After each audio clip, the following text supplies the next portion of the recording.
오늘도 우리에게 주신 이 말씀을 통해서 또 여러분들이 또 하나님 안에서 참된 또 위로와 은혜를 누려가시는 복된 귀한 시간이 되길 축복합니다. 사도 바울은 속히 다른 복음을 쫓아가는 이 갈라디아 지역의 교회와 성도들을 향하여 복음을 다양한 측면으로 제시하면서 무엇보다 복음이 담고 있는 풍성함 그리고 이 부유함을 드러냅니다. 예수님 안에 있는 것, 그리고 예수 그리스도의 공로로 믿음을 가진 것이 얼마나 풍성한지 그것을 다루어 가면서 복음을 떠났던 갈라디아 성도들과 교회를 향하여 권면해 갑니다.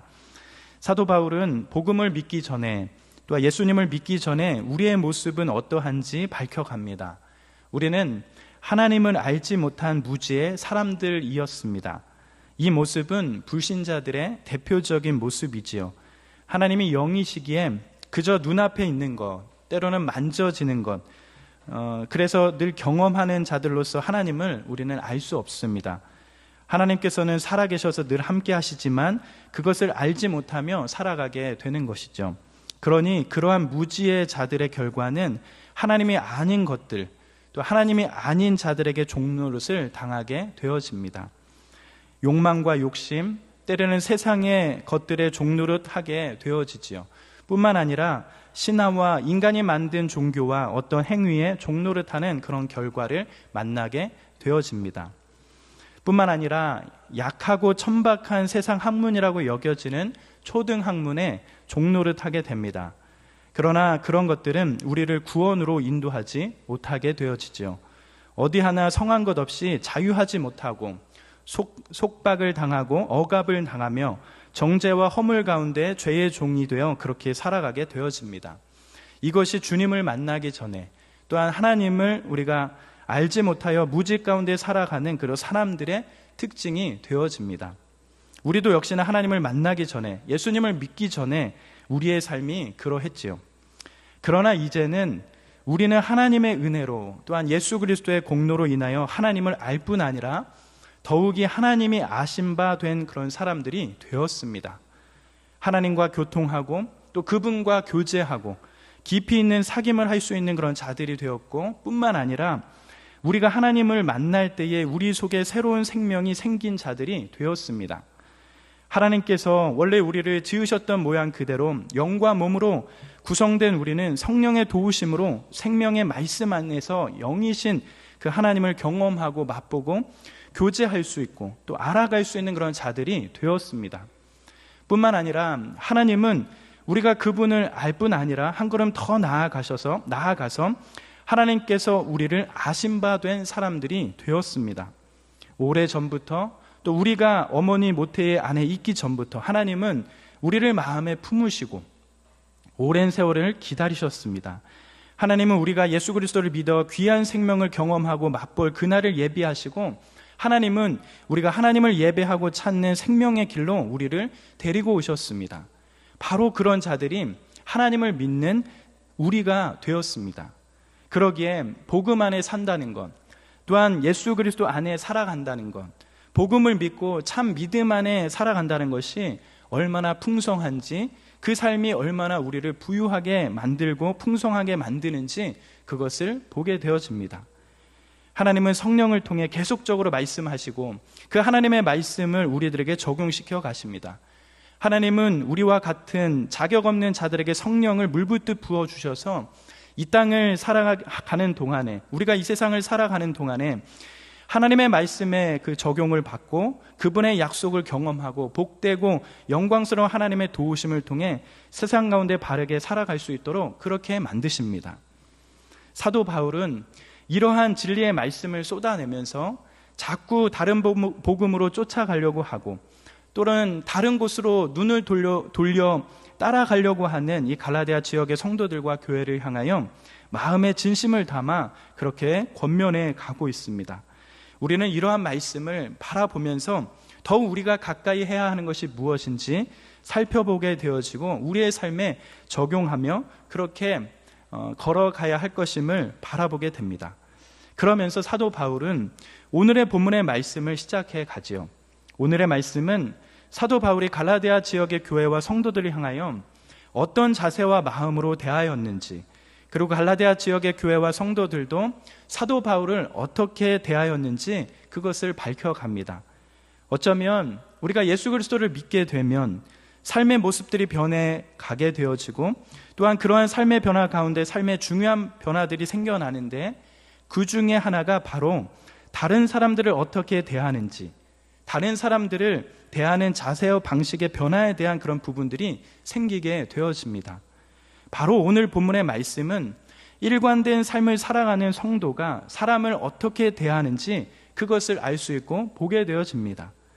믿는 자로서, 또 예수 그리스도를 아는 자로서, 또 복음을 믿는 자로서 우리가 사람들을 어떻게 대하며 살아가야 하는지 어쩌면 잘 요약된 본문이라고 할 수도 있겠습니다. 오늘 본문의 말씀을 보면 사도 바울이 이렇게 출발하죠. 우리 12절 말씀 같이 한번 읽어보도록 하겠습니다. 같이 한번 읽겠습니다. 시작. 형제들아, 내가 너희와 같이 되었은즉 너희도 나와 같이 되기를 구하노라. 너희가 내게 해롭게 하지 아니하였느니라.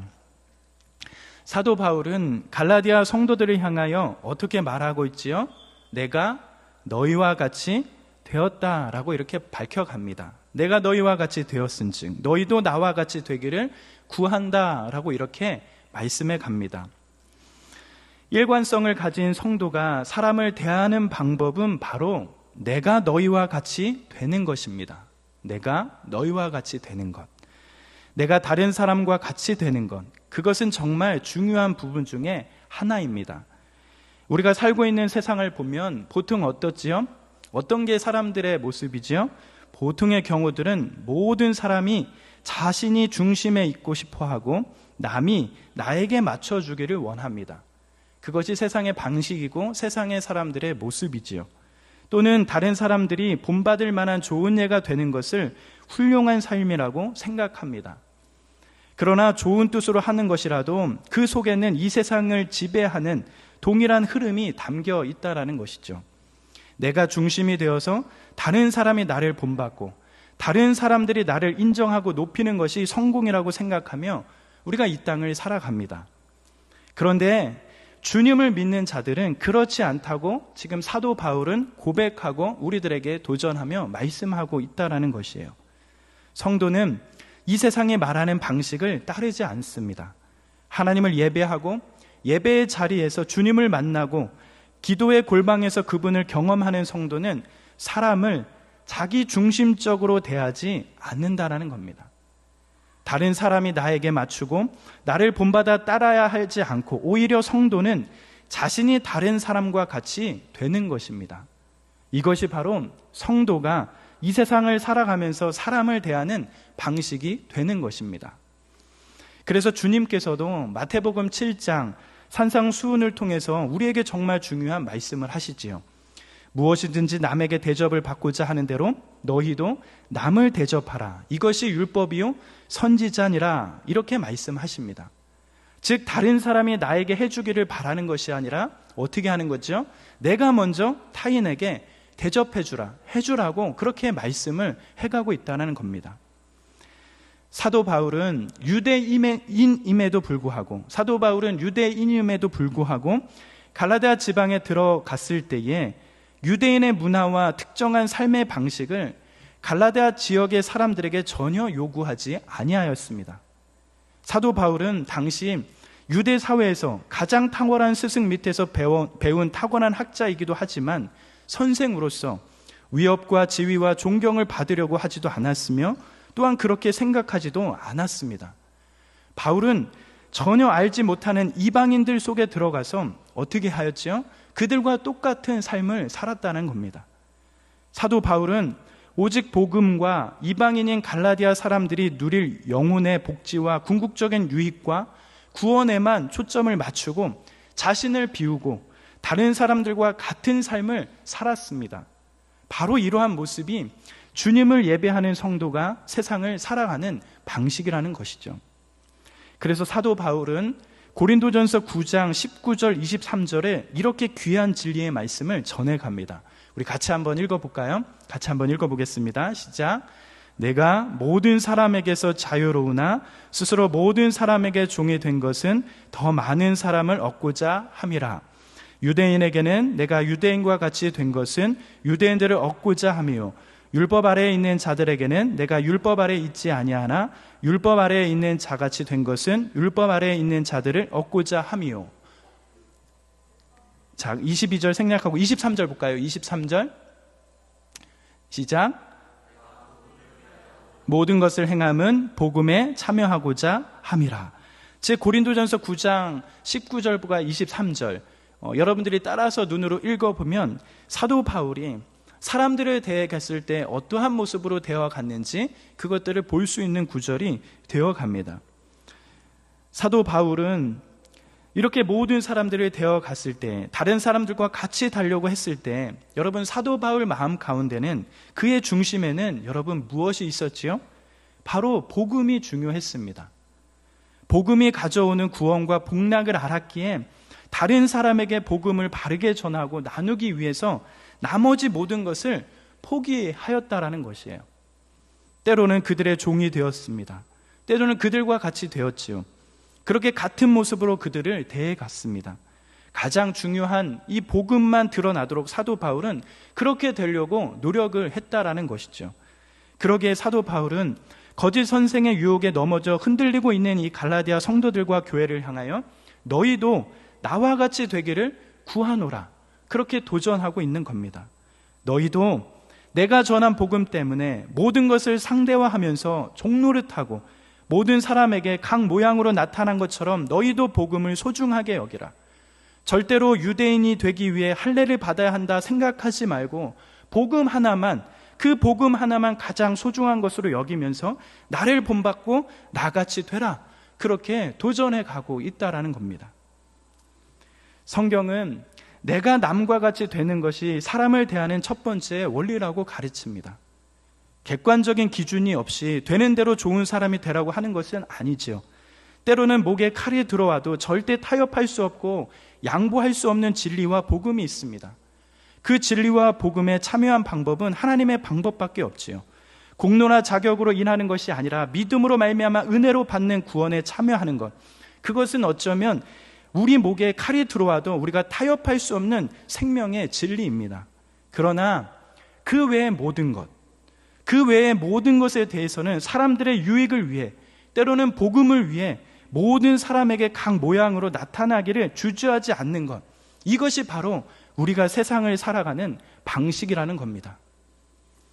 이러한 것을 잘 훈련할 수 있고 배울 수 있는 곳이 어쩌면 가정일 것 같습니다. 아내와 남편으로 살아가면서 남편이 아내처럼 되지 않고 아내가 남편처럼 되지 않고 철저히 자기 관점에서 상대방을 나처럼 만들려고 하면 여러분 어떻게 될까요? 분명히 문제가 생깁니다. 부부싸움 하게 되죠. 이와 마찬가지로 부모와 자식 간의 관계에서도 마찬가지가 되는 것 같습니다. 하나님이 귀한 선물로 자녀를 주셨는데 부모가 자신의 눈으로만 자식을 바라보게 된다면, 때로는 자식이 부모가 살아온 세월과 연륜을 무시하고 그 부모를 폄하한다면 그때부터 문제가 생기기 일쑤이지요. 이러한 모습들이 바로 죄 가운데 있는 모습들입니다. 자기 중심적인 어떠한 의, 자기 중심적인 생각과 마음들, 그러기에 성도로서의 삶을 살아가면서 내가 타인의 삶을 살아보는 것, 사도 바울이 갈라디아 성도들을 향하여 내가 너희와 같이 되었다라고 고백한 것처럼 그러한 신앙의 고백이 일관성 있게 묻어나오는 삶을 살아가는 것이 성도로서, 하나님을 믿는 자로서, 복음을 안 자로서 우리 삶에 있어져야 하는 모습일 거라는 그런 생각들을 해보게 되어지는 겁니다. 그러면서 또한 성도가 사람을 대하는 두 번째 원리를 우리는 갈라디아 성도들이 사도 바울을 처음 만났을 때 모습을 보면서 우리는 알 수 있게 됩니다.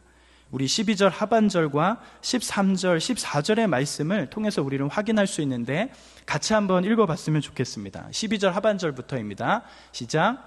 너희가 내게 해롭게 하지 아니하느니라. 내가 처음에 육체의 약함으로 말미암아 너에게 복음을 전한 것을 너희가 아는 바라.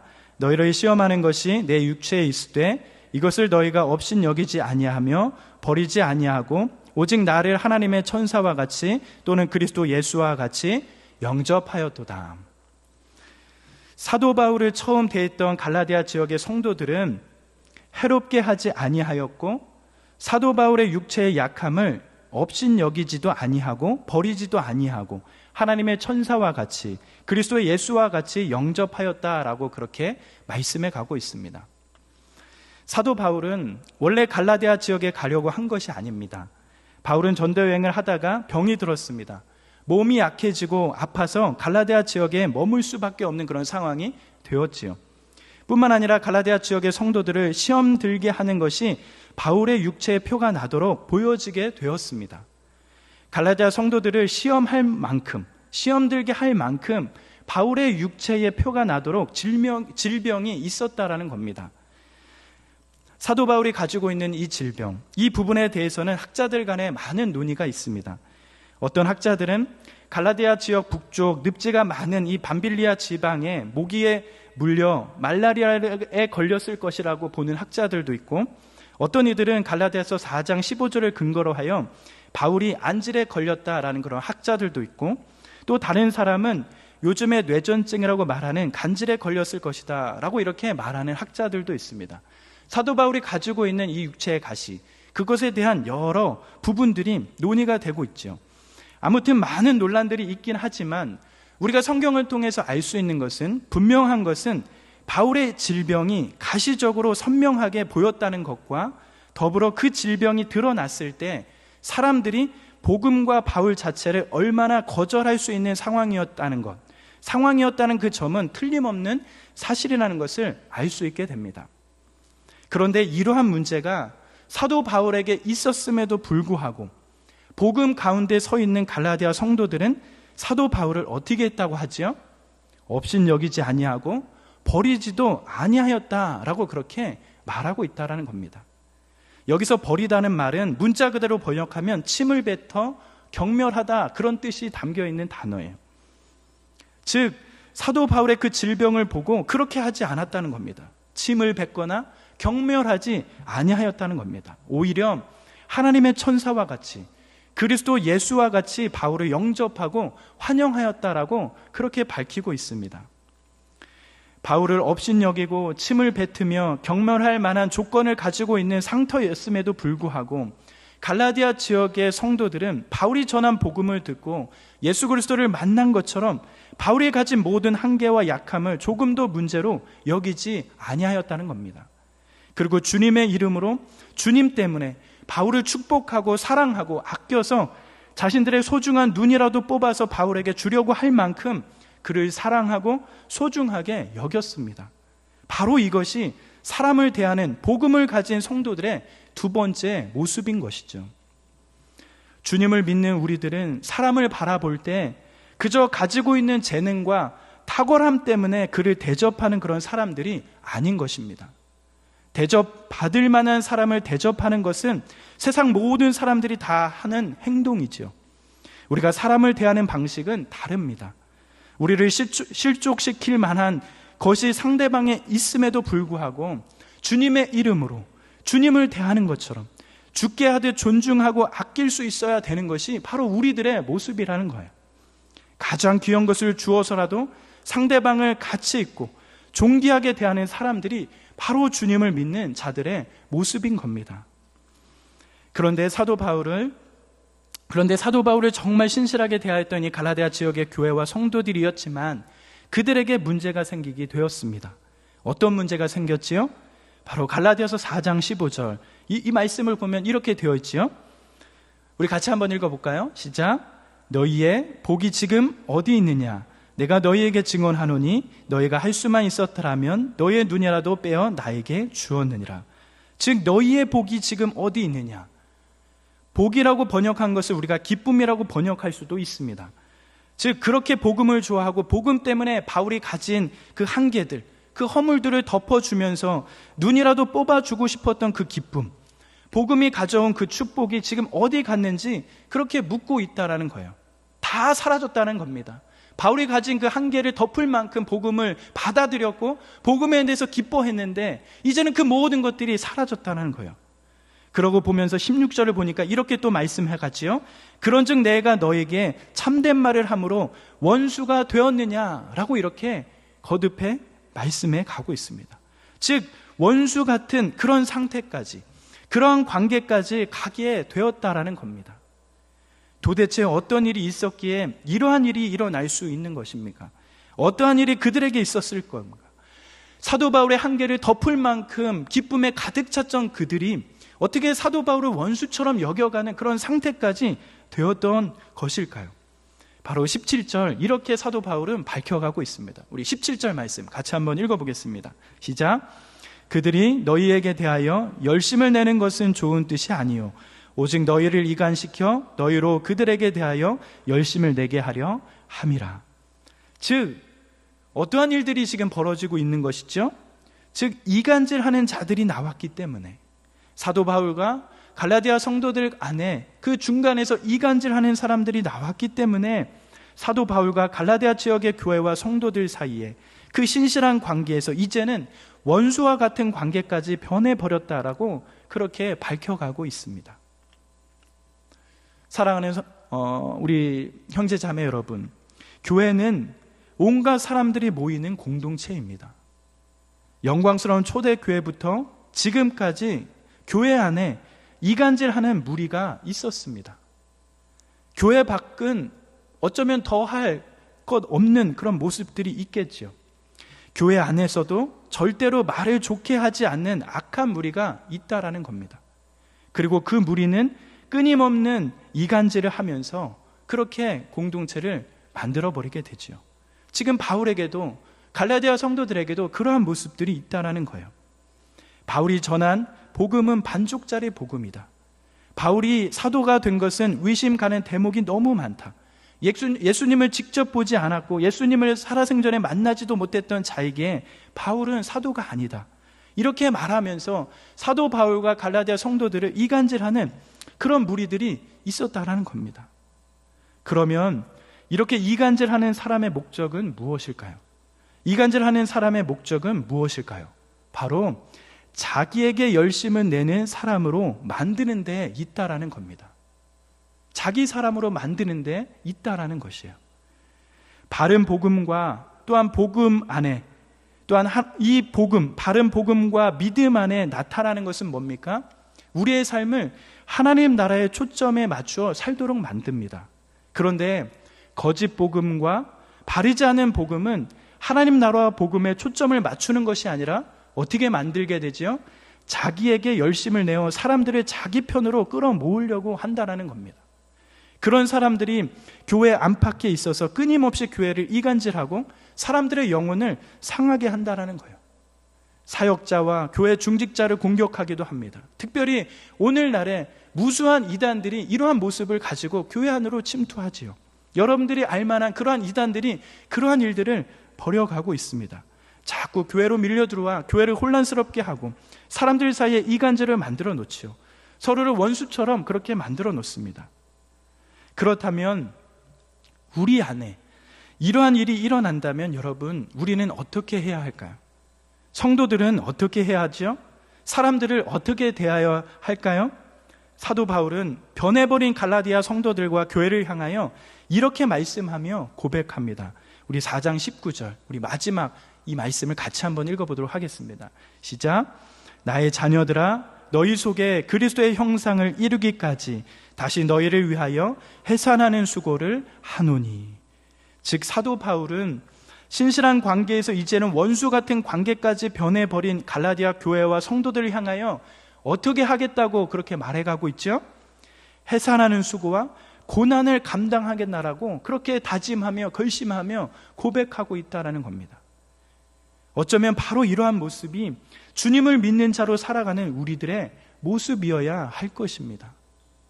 사도 바울은 자기 배로 낳은 자식처럼 갈라디아 성도들을 진리의 말씀으로 낳았습니다. 그런데 이들이 어떤 자들의 이간에 걸려 넘어져서 바울을 떠나고 바울을 원수처럼 여기고 있습니다. 사도 바울은 갈라디아 성도들을 향하여 비난하거나 불평하거나 저주하는 것이 아니라 그들을 향하여 다시 너희를 위하여 해산하는 수고를 아끼지 않겠다, 내가 그것을 감당하겠다, 그렇게 다짐하고 있다는 겁니다. 또한 다른 대가를 지불하고 헌신하고 수고하겠나라고 그렇게 말해가고 있다는 겁니다.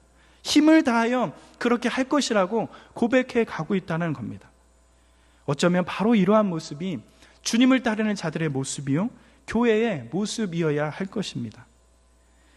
오늘날 대부분의 성도들이 그러는 것은 아니지만 때로는 교회에 실망하고, 때로는 목회자에 실망하고, 또는 성도 안에, 공동체 안에서 마음의 상처를 받아 실망하고 비난하며 교회를 나가는 경우들을 가끔 보게 되어집니다. 때로는 결과만 누리고 싶어하는 어떠한 모습처럼 비춰질 때도 있지요. 그러나 중요한 것은 망가질 대로 망가지고 파손된 허물 많은 죄인들이 모여있는 곳이 바로 교회라는 사실을 우리는 잊어서는 안 될 것입니다. 주님이 우리에게 보여주신 생명의 말씀, 귀한 복음, 주님의 은혜를 붙들고 미완성인 우리가 서로 탓하거나 비난하거나 불가능하다, 그렇게 정죄하지 않아야 한다는 것이에요.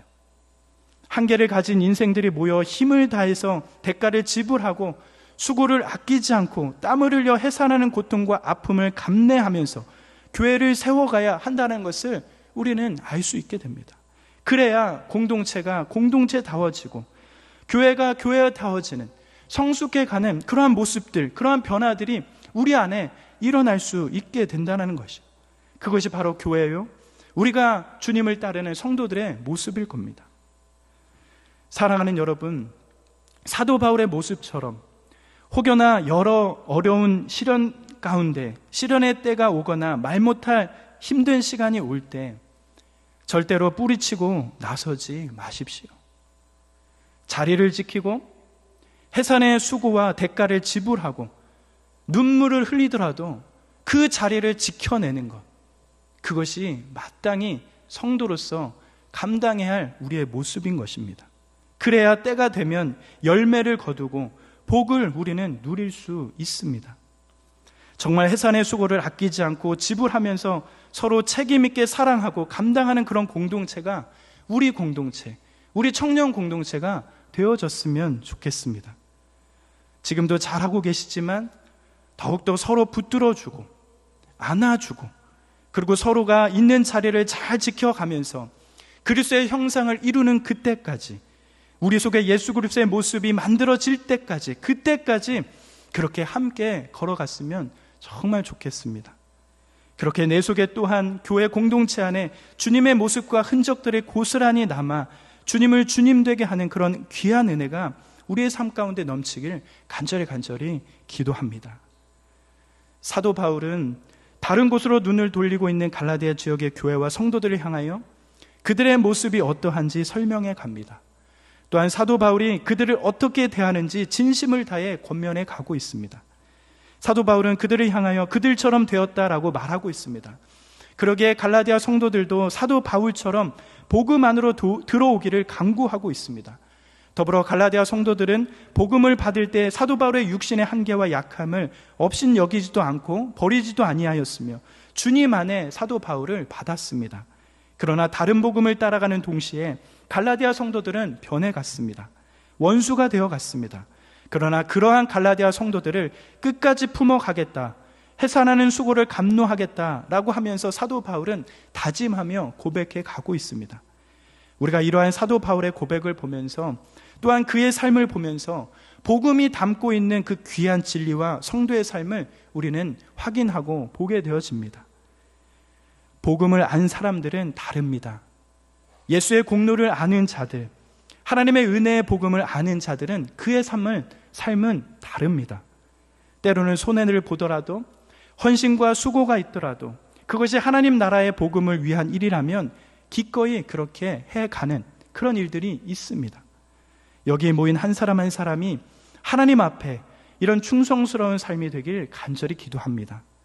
하나님께서 여러분을 대하시는 것처럼 여러분들이 하나님을 알게 되고, 뿐만 아니라 하나님이 여러분들을 아신 바 된 그 사람들처럼 우리 안에 이 복음의 풍성함을 가득 안고 나를 바꾸고, 그 복음이 다른 사람들을 바꾸어가며, 뿐만 아니라 그 복음이 세상을 바꾸어가는 그런 복된 은혜가 은혜 가운데, 우리의 삶 가운데 간절히 있기를 간절히 축복합니다. 복음은 우리의 삶과 우리의 내면을 풍성하게 변화시킵니다. 믿으십니까? 이 복음을 매일의 삶 가운데 가득 누려가시는 저와 형제자매들의 삶이 되시길 간절히 축복합니다.